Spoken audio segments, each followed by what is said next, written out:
സമാന്തരം എന്ന പേരിലുള്ള ഒരു ചിത്രപ്രദർശനം ഇന്ന് തുടങ്ങുകയാണ്.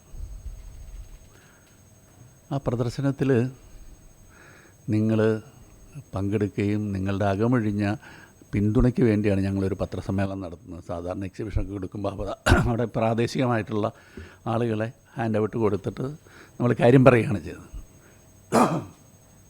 ഈ പ്രദർശനം ഞങ്ങൾ ചില പ്രശ്നങ്ങൾ കൂടി ഉന്നയിക്കുന്നുണ്ട്. അത് നിങ്ങൾ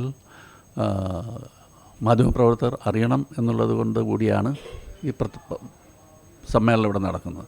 മറ്റൊരു കാര്യം, വളരെ മനോഹരമായ ഒരു ഗാലറി. പക്ഷേ ആ ഗാലറി അപരിചിതമായൊരു ഗാലറിയാണ്.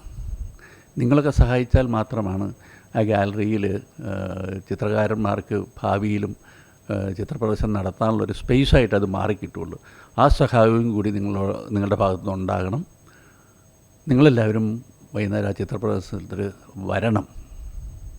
ഇന്ന് വരാൻ അസൗകര്യമുള്ളവർ മറ്റ് ദിവസങ്ങളിൽ വന്ന് സഹകരിക്കണമെന്നുകൂടി അഭ്യർത്ഥിച്ചിട്ട് പറയാനുള്ള കാര്യങ്ങൾ പറയാം.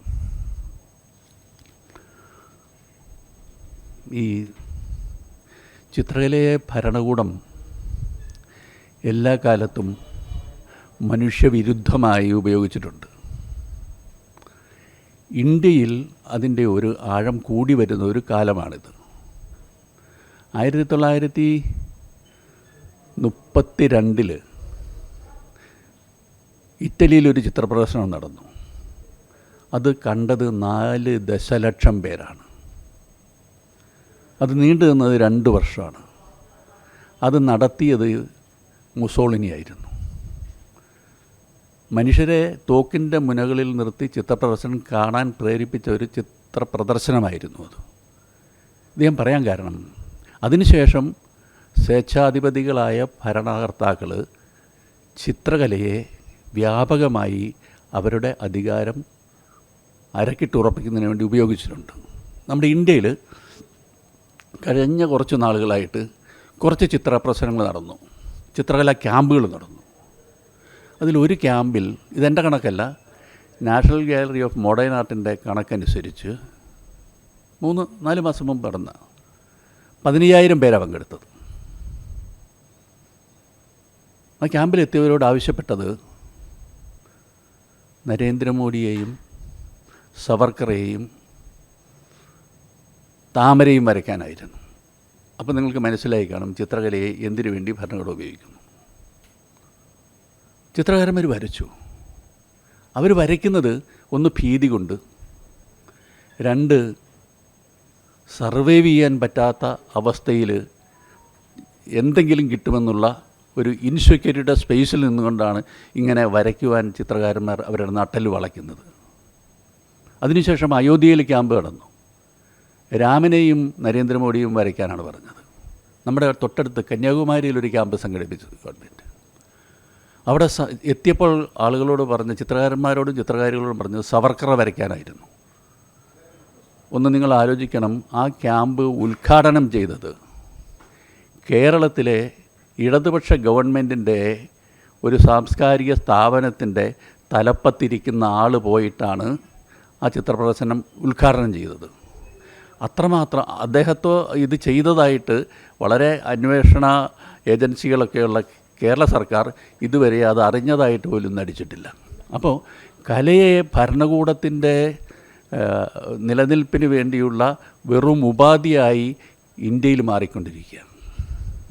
കേരളത്തിലേക്ക് വന്നാൽ ഈ എക്സിബിഷൻ ഞങ്ങൾ നടത്തുന്നത്, ഇതിന് സമാന്തരം എന്ന് പേരിട്ടിട്ടുള്ളത്, സാധാരണക്കാരായ കലാകാരന്മാർക്ക് പ്രദർശനങ്ങൾ നടത്താൻ കേരള സർക്കാരിൻ്റെ കീഴിൽ 10-15 ഗാലറികളുള്ളപ്പോൾ ആ ഗാലറികൾ അപ്രാപ്യമായിരിക്കുന്നു. വിഭാഗീയതയും വിവേചനപരവുമായ നിലപാടുകളുടെ ഇരകളായിട്ട് കേരളത്തിലെ ചിത്രകാരന്മാരും ചിത്രകാരികളും മാറാൻ തുടങ്ങിയിട്ട് ഒരുപാട് നാളുകളായി. നമ്മുടെ തൊട്ട് മുൻപിലുള്ള ദർബാർ ഹാൾ ആർട്ട് ഗാലറി അതൊരു മ്യൂസിയമായിരുന്നു. ടി.കെ. രാമകൃഷ്ണൻ്റെ കാലത്ത് ഈ അജയനും നമ്പൂതിരിയൊക്കെ ചെയർമാനായിരുന്ന കാലത്ത് ആണ് അതൊരു ഗാലറിയാക്കി മാറ്റിയത്. അവിടെ അപേക്ഷിക്കുന്ന ചിത്രകാരന്മാർ ചിത്രകാരികർ മുഴുവൻ പേരും ചിത്രപ്രദർശനം നടത്തിയിരുന്നു. ഇപ്പോൾ ഞങ്ങളെപ്പോലുള്ളവർക്ക് ആ ഗാലറി അപ്രാപ്യമാണ്. ഞാനൊരു ഉദാഹരണം പറയാം. ഞാൻ ഈ സ്ഥാപനത്തിൻ്റെ ചെയർമാനുമായിരുന്നു, സെക്രട്ടറിയുമായിരുന്നു. ഞാനൊരു കലാപ്രദർശനത്തിന് ഒരു അപേക്ഷ കൊടുത്തു. സ്വാഭാവികമായിട്ട് എനിക്ക് തരാതിരിക്കാൻ കഴിയില്ല. പക്ഷേ എന്നോട് പ്രദർശനം ഞാൻ വിളിച്ചു വെച്ചപ്പോൾ വരും എന്ന് പറഞ്ഞു, കത്ത് വരുമെന്ന് പറഞ്ഞു. നാളെ പ്രദർശനമാണെങ്കിൽ എനിക്ക് ഇന്ന് കത്ത് വരുവാണ് കോഴിക്കോട് ഗാലറി. എങ്ങനെ ഞാൻ പ്രദർശനം നടത്തും? അത്തരത്തിലുള്ള ഹീനമായ നിലപാടുകൾ ലളിതകലാ അക്കാദമിയുടെ ഭാഗത്തുനിന്ന് ഉണ്ടായിക്കൊണ്ടിരുന്ന ഒരു കാലമാണിത്. അവിടുത്തെ സെക്രട്ടറിയെയും ചെയർമാനെയും അവിടെ നടക്കുന്ന പ്രദർശനത്തിൽ പങ്കാളിയാക്കാമെന്നുള്ള ഉറപ്പ് കൊടുത്താൽ മാത്രമാണ് ഗാലറി അനുവദിക്കുന്നത്. അപ്പോൾ ഇത്തരം വിവേചനപരമായ ഒരു നിലപാടിലൂടെ ലളിതകലാ അക്കാദമി പോയിക്കൊണ്ടിരിക്കുകയാണ്. ഈ അക്കാദമി അതിൻ്റെ ഒരു ചരിത്രത്തിലൊരിക്കലും അഴിമതിയുടെ ഇടമായിരുന്നില്ല. നിങ്ങൾക്കറിയാമല്ലോ, എല്ലാ വർഷവും അവാർഡ് കൊടുക്കുന്നു. ശില്പകലയ്ക്കും ചിത്രകലയ്ക്കും പുസ്തകങ്ങൾക്കുമൊക്കെ. അതിന് വേണ്ടി വരുന്ന തുക 8.5 ലക്ഷം രൂപയാണ്, 8.5 lakhs. ഇവിടെ അവാർഡ് സമർപ്പണ ദിനം നടന്നു. ചിലവായത് 55 ലക്ഷം രൂപയാണ് ചിലവാക്കിയത്. 55 ലക്ഷം രൂപ. DJ പാർട്ടിയും ദൂർത്തും ഒരു കാറ്റലോഗ്, ഞാനും ഈ അജയനുമൊക്കെ ഇതിൻ്റെ സെക്രട്ടറിയൊക്കെ ആയിരുന്ന കാലത്ത് ഞങ്ങൾ തന്നെ ഡിസൈൻ ചെയ്ത് സ്റ്റാഫിനെ കൊണ്ട് ഡിസൈൻ ചെയ്യിച്ചിട്ടാണ് ഈ കാറ്റലോഗ് ഇറക്കുക. ആ കാറ്റലോഗ് ഡിസൈൻ ചെയ്ത ആൾക്ക് കൊടുത്തിരിക്കുന്നത് 4 ലക്ഷം രൂപയാണ്. ഇത്തരം ദൂർത്തിൻ്റെ ഒരു ഇടമായി മാറി എന്ന് മാത്രമല്ല, കലാകാരന്മാർക്ക് അപ്രാപ്യമാണ്. ഗാലറി പലപ്പോഴും അടഞ്ഞു കിടക്കുകയാണ്. ക്യൂറേറ്റഡ് ഷോ എന്നുള്ള നിലയിലാണ് അവിടെ ഷോകൾ നടത്തുന്നത്. ഒരു കാര്യം കൂടെ ഞാൻ പറഞ്ഞിട്ട് ഞാൻ ഇതിനകത്തേക്ക് വരാം. അക്കാദമിക്ക് 15ഓളം ഗാലറികളുണ്ട്. ക്യാമ്പുകൾ നടത്താൻ എത്രയോ 100 കണക്കിന് ക്യാമ്പുകൾ നടന്ന ഒരു ഇടമാണ് ഈ ഗാലറിയുടെ വരാന്തയും ഒക്കെ. താമസിക്കുന്ന ഹോട്ടലിൻ്റെ പരിസരത്തുള്ള ഹോട്ടലുകളിലായിരിക്കും. റെസിഡൻസി തന്നെ കിളിമാനൂരും കാക്കണ്ണംപാറയിലും ഉണ്ട്. ആളുകൾക്ക് താമസിച്ച് ചിത്രം വരയ്ക്കുവാനുള്ള ഇടം. അപ്പോൾ 60,000 രൂപ ഒരു മാസം വാടക കൊടുത്തുകൊണ്ട്, 7 ലക്ഷം രൂപ ആ ഉടമയ്ക്ക് റിനോവേഷന് കൊടുത്തുകൊണ്ട്, ഒരു വാടകയ്ക്ക് എടുക്കുന്ന കിട്ടാൻ റിനോവേറ്റ് ചെയ്യാൻ 7 ലക്ഷം രൂപ, പ്രതിമാസം 60,000 രൂപ വാടക കൊടുത്തുകൊണ്ട് ഈ പത്തടിപ്പാലത്ത് ഒരു വീടെടുത്തിട്ടിരിക്കുകയാണ്. അതെടുത്തിട്ടിപ്പോൾ 1.5 വർഷമായി, 2-3 ക്യാമ്പ് അവിടെ നടന്നിട്ടുണ്ട്. അപ്പോൾ ഇത്തരം മനുഷ്യവിരുദ്ധവും കലാവിരുദ്ധവുമായ പ്രവർത്തനത്തിൻ്റെ കേന്ദ്രമായി ലളിതകലാ അക്കാദമി മാറിക്കഴിഞ്ഞു. അപ്പോൾ ഞങ്ങളെപ്പോലുള്ളവർക്ക് ഇടം കിട്ടാതെ ഇരിക്കുമ്പോൾ ഞങ്ങൾ സുഹൃത്തുക്കൾ ഞങ്ങൾ നിരന്തരമായിട്ട് എക്സിബിഷൻ സംഘടിപ്പിക്കുമായിരുന്നു. കഴിഞ്ഞ മാസത്തെ എക്സിബിഷൻ ഡേവിഡ് ഹാളിലായിരുന്നു. അതിൻ്റെ സമ്മിശ്ര ബിംബങ്ങളായിരുന്നു. അതിൽ 40ഓളം കലാകാരന്മാർ പങ്കെടുത്തു. ഇപ്പോൾ നമ്മുടെ വൈറ്റിലുള്ള മെർമൈഡ് ഹോട്ടലിലുള്ള RK ആർട്ട് ഗാലറി, അവിടെ 34 കലാകാരന്മാർ പങ്കെടുക്കുന്നു. 60ഓളം കലാസൃഷ്ടികളുണ്ട്. ആ കലാസൃഷ്ടികളുടെ ഒരു കാര്യം ഞാൻ പറയുകയാണ്. 1924 രചിച്ച ഒരു ഗോത്രശില്പി മരിച്ചുപോയി അദ്ദേഹത്തിൻ്റെ 7ഓളം ശില്പങ്ങളുണ്ട്. എൻ്റെ പേര് അജയ്കുമാർ. ഈ പ്രദർശനത്തിൻ്റെ ഇത് അജയ്കുമാർ, പ്രൊഫസർ അജയ്കുമാർ. അദ്ദേഹം കോളേജ് ഓഫ് ഫൈൻ ആർട്സിൻ്റെ പ്രിൻസിപ്പളായിരുന്നു. ഈ അക്കാദമിയുടെ സെക്രട്ടറി ആയിരുന്നു. സുരേഷ് കുത്തൂറമ്പ് ഈ ലളിതകലാ അക്കാദമിയുടെ വൈസ് ചെയർമാനായിരുന്നു. ലതാദേവി ഈ ലളിതകലാ അക്കാദമിയുടെ എക്സിക്യൂട്ടീവ് മെമ്പറായിരുന്നു. വേണു ചിത്രകാരനാണ്. ഞങ്ങളെല്ലാവരും ചിത്രകാരന്മാരാണ്. ഇവിടെ ചിത്രം ആർട്ട് ഗാലറി എന്നൊരു ഗാലറി ഉണ്ടായിരുന്നു, അതിൻ്റെ കെയർടേക്കറായിരുന്നു. സിന്ധു ലളിതകലാ അക്കാദമി അവാർഡ് ജേതാവാണ്, ചിത്രകാരിയാണ്. കേൾക്കാമോ? അത് ഇതാണ്, കേൾക്കാമോ? ഇവിടെ സൂചിപ്പിച്ചത് പ്രത്യേകിച്ചും ഇതിൽ അവതരിപ്പിക്കുന്ന ഈ വാർത്താക്കുറിപ്പിലുമുള്ള പ്രധാനപ്പെട്ട വസ്തുത എന്ന് പറഞ്ഞു കഴിഞ്ഞാൽ, കേരളത്തിൽ അങ്ങോളം ഇങ്ങോളം പല സ്ഥലങ്ങളിലും സമാന്തരം എന്ന് വേണമെങ്കിൽ പറയാവുന്ന രീതിയിലുള്ള ഒത്തുചേരലുകൾ നടക്കുന്നുണ്ട്, ചെറിയ ചെറിയ കൂട്ടായ്മകൾ. അപ്പോൾ ഇതൊന്നും തന്നെ ഒരു സർക്കാർ ഫണ്ടിങ്ങോ അല്ലെങ്കിൽ സഹായത്തിൻ്റെയോ പശ്ചാത്തലത്തിലല്ല നടക്കുന്നത്. അപ്പോൾ ഇവിടെ ഒരുപക്ഷെ പല പരിമിതികളും കൊണ്ടായിരിക്കാം ശ്രീ സത്യപാലന് ഒരുപക്ഷെ പറയാൻ പറ്റാത്തത്. കാരണം ഇതിന് നേതൃത്വം കൊടുക്കേണ്ടുന്ന ലളിതകലാ അക്കാദമി പോലുള്ള സ്ഥാപനങ്ങൾ സ്വതന്ത്ര സ്ഥാപനങ്ങളല്ല. അവർ പ്രവർത്തിക്കുന്നത് സർക്കാരിൻ്റെ ഫണ്ടിൻ്റെയും സർക്കാരിൻ്റെ ഗൈഡൻസിൻ്റെയും അടിസ്ഥാനത്തിലാണ്. അതുകൊണ്ട് ലളിതകലാ അക്കാദമി ഒറ്റയ്ക്ക് ഇത്രത്തോളം കുഴപ്പങ്ങൾ കാണിച്ചു വയ്ക്കും എന്ന് എനിക്ക് തോന്നുന്നില്ല. അതിൻ്റെ ഒരു 75% ഉത്തരവാദിത്വവും ഭരണകൂടത്തിനാണ്.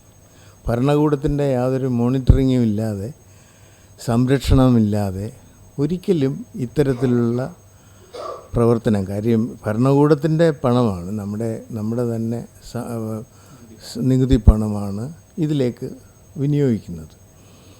അതുകൊണ്ട് ഇതിലെ മുഖ്യ ഉത്തരവാദിത്വം സാംസ്കാരിക വകുപ്പിനും സർക്കാരിനുമാണ്. അത് പറയാതിരിക്കാൻ നിവൃത്തിയില്ല. ഉദാഹരണത്തിന് ഈ അടുത്തിടയ്ക്ക് 20 ദിവസത്തേക്ക് ഒരു എക്സിബിഷൻ ഇനി ഇവിടെ നടക്കാൻ പോവുകയാണ്. അത് നല്ലതോ ചീത്തയോ എന്നുള്ളതല്ല. 1-2 ആർട്ടിസ്റ്റുകൾ അവിടേക്ക് പിന്നെ അവർക്ക് എക്സിബിഷന് വേണ്ടി സമീപിച്ചപ്പോൾ അവർക്ക് കിട്ടിയ ഉത്തരം ഇത് 20 ദിവസത്തേക്ക് ഒരു പ്രദർശനത്തിനായിട്ട് മാറ്റിവെച്ചിരിക്കുന്നു. ഔദ്യോഗികമായിട്ടല്ല മാറ്റിവെച്ചിരിക്കുന്നത്. അന്വേഷിച്ചപ്പോൾ ആ അക്കാദമിക്ക് നേതൃത്വം കൊടുക്കുന്ന വ്യക്തി തന്നെ ആണ് ഈ പ്രദർശനം നടത്തുന്നത്. അങ്ങനെ ഒരിക്കലും പാടില്ലാത്തതാണ്. കാരണം ഈ നേരത്തെ സംസാരിച്ചപ്പോൾ ശ്രീ ടി.കെ. രാമകൃഷ്ണൻ്റെ കാര്യം സത്യപാൽ പറയുകയുണ്ടായി.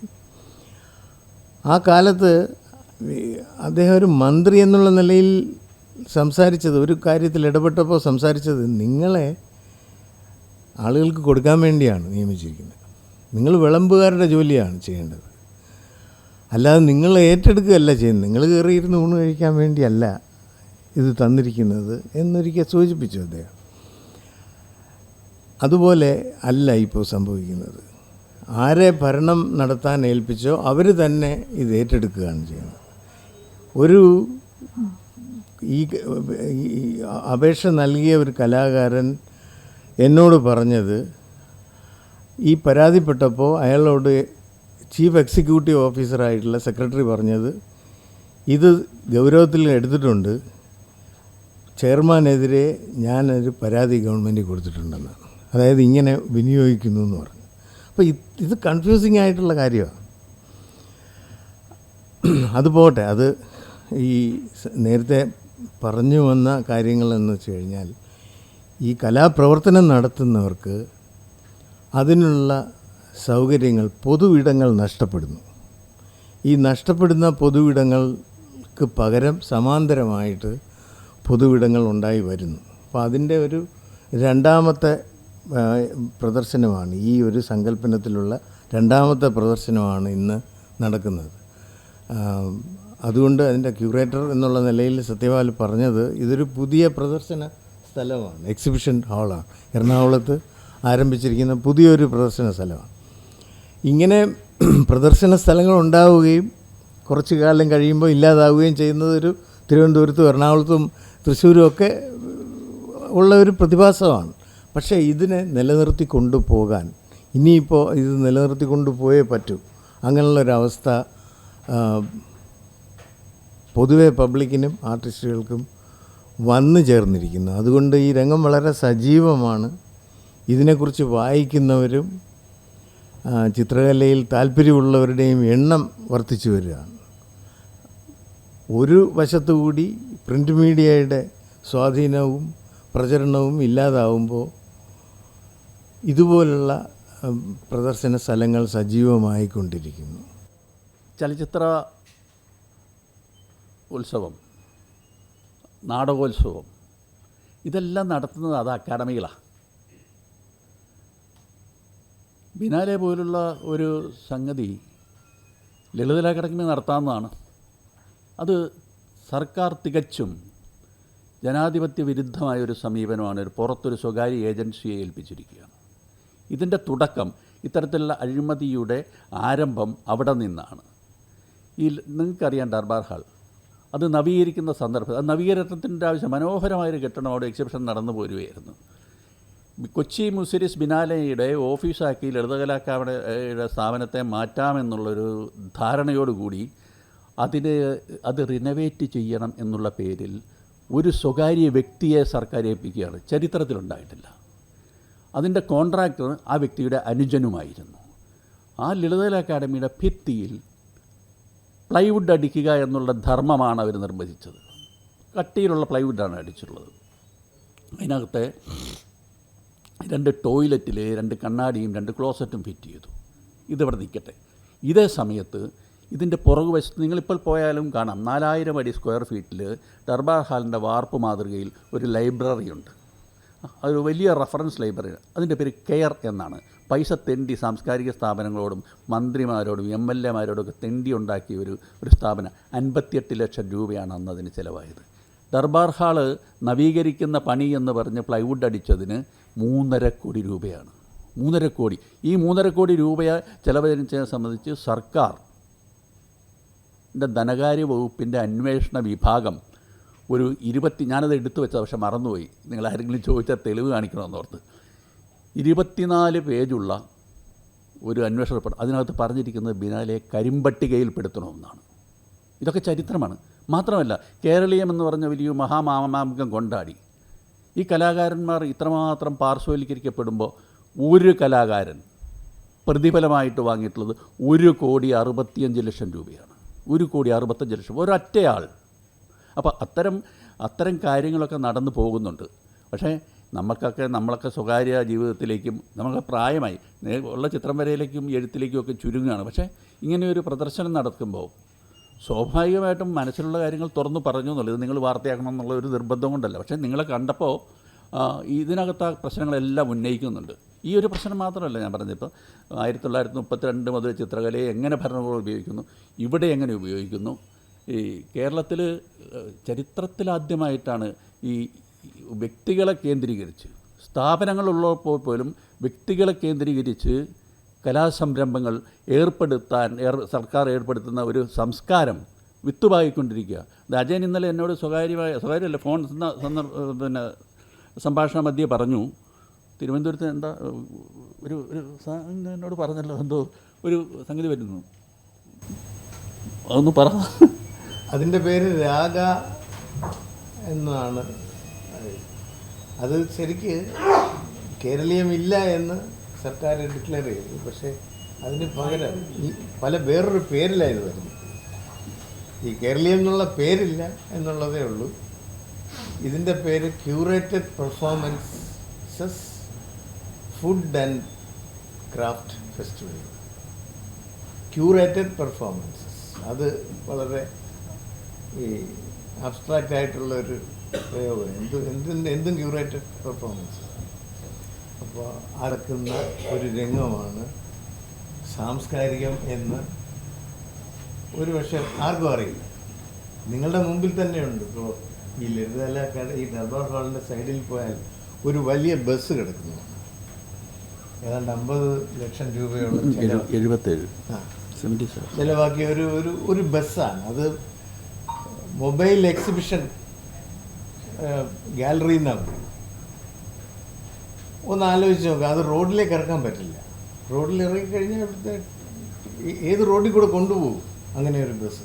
പക്ഷേ ഇത് വാങ്ങി അവിടെ ഇട്ട് കഴിഞ്ഞിട്ട് 2 or 3 ഗവൺമെൻറ്റുകൾക്ക് മാറി വന്നു. എന്താ ഒരു ആലോചന? നല്ലൊരു ആലോചനയാണ്. അതെന്താ ആലോചന? ഒരു കല്യാണാലോചന. എവിടുന്നാ? ചാവറ മാട്രിമോണിയിൽ നിന്ന്. ഇനി ഒന്നും ആലോചിക്കണ്ട. നല്ല ആലോചനകൾക്ക് ചാവറ മാട്രിമോണിയിൽ രജിസ്റ്റർ ചെയ്യൂ.